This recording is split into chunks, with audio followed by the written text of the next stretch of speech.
ఇప్పుడు ఈ జాన్వీ కపూర్ కంటే కూడా శృతి హాసనే బాగుంది ఐటమ్ సాంగ్ లో. అసలు హీరోయిన్ గా ఆమెను పెడితే బాగుండు, ఈమెను ఎందుకు పెట్టారు అనేది కూడా ట్రోల్స్ చేస్తున్నారు. మరి దీనిపైన మీ కామెంట్. అంటే కొంతమందికి ఏంటంటే శృతి హాసన్ అంటే ప్రేమ ఇష్టం, ఇంకా రకరకాలుగా అనుకోవచ్చు.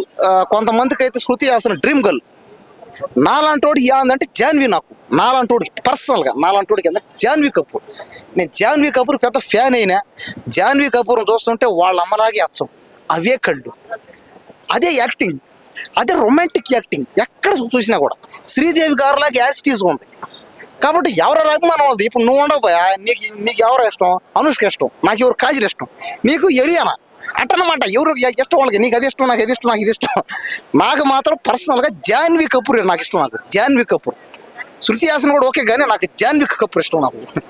కాబట్టి ఖచ్చితంగా జాన్వీ కపూర్ కోసం కూడా ఈ సినిమా పోతారు చాలామంది.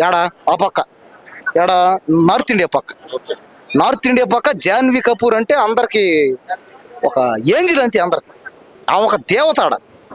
ఆ చుట్టుపక్కల ప్రదేశాల్లో ఆమె అంటే ఒక దేవత. ఇక్కడ ఈ రెండు తెలుగు రాష్ట్రాల్లో హీరో అంటే దేవుడు. ఇక్కడ వాళ్ళ ఫ్యామిలీ యాక్టర్స్ అన్న దేవుళ్ళు వాళ్ళాడు.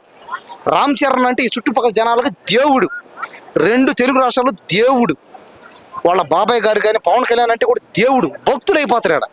ఆయన కోసం కోసుకుంటారు, రకరకాలుగా అన్నదానాలు చేస్తారు, రక్తదానం చేస్తారు, అతని కోసం చచ్చిపోతారు పాపం. అభిమానం ఇది. కాబట్టి ఈ సినిమాను కూడా అభిమానించాలి, అందరూ ఆదరించాలి. ఈ సినిమా ఖచ్చితంగా 1,00,000 కోట్లు రాకపోయినా 10,000 కోట్లను రావాలి. నా బాధ అది. కనీసం ఒక 50,000 కోట్లను రావాలి. సినిమాకి ఎక్కువ డబ్బు వస్తే అది ఎక్కువ రోజులు 10 మందికి పని వస్తుంది, అంతే నా బాధ. నా బాధలో ఒకటే భయ, తెలుగు సినిమా నుంచి కొత్తగా యాక్టర్స్ రావాలి. హీరోలు, విలన్లు, యాక్టర్లు, కామెడీలు అందరూ రావాలి. డైరెక్టర్లు కానీ అందరూ తెలుగు సినిమా నుంచి కొత్త వాళ్ళందరూ రావాలి.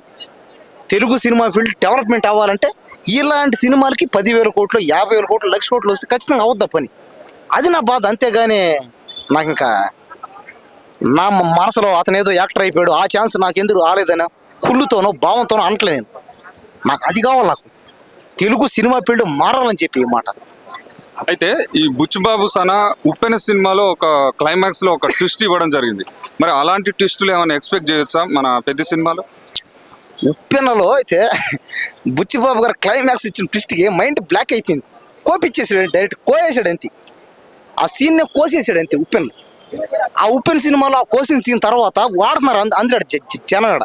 అంటే ఎవడన్నా కెలికినా ఈ ఎక్స్ట్రాలు మాట్లాడినా రే నీకు ఉప్పిన అవుతారు అంటారు, దేనికి ఎక్కువ వేస్తామని. ఈ పెద్దలో కూడా అలాంటి ట్విస్ట్ ఇచ్చారంటే కూడా బాగుంటుంది సినిమా. ఎందుకంటే డైరెక్టర్ గారి గురించి ఎక్స్పెక్టేషన్ అనమాట. వచ్చాము చెప్పలేం కదా, ఇస్తే బాగుంటుంది. అంటే ఎంటర్టైన్మెంట్ సినిమా అనేది ఏంది? ఎంటర్టైన్మెంట్. సినిమా అనేది జీవితంలో ఒక పాటే తప్ప సినిమాయే జీవితం కాదు. నువ్వు చూసుకో, ఎక్కడికైనా పో. నిజ జీవితంలో సినిమా వర్కౌట్ కాదు, కానీ సినిమాలో నిజ జీవితం వర్కౌట్ అవుద్ది. కానీ నిజ జీవితంలో సినిమా వర్కౌట్ కాదు. ఎక్కడ చూసుకో, నువ్వు ఎక్కడికైనా పో, చూసుకో, ఎక్కడికైనా పో.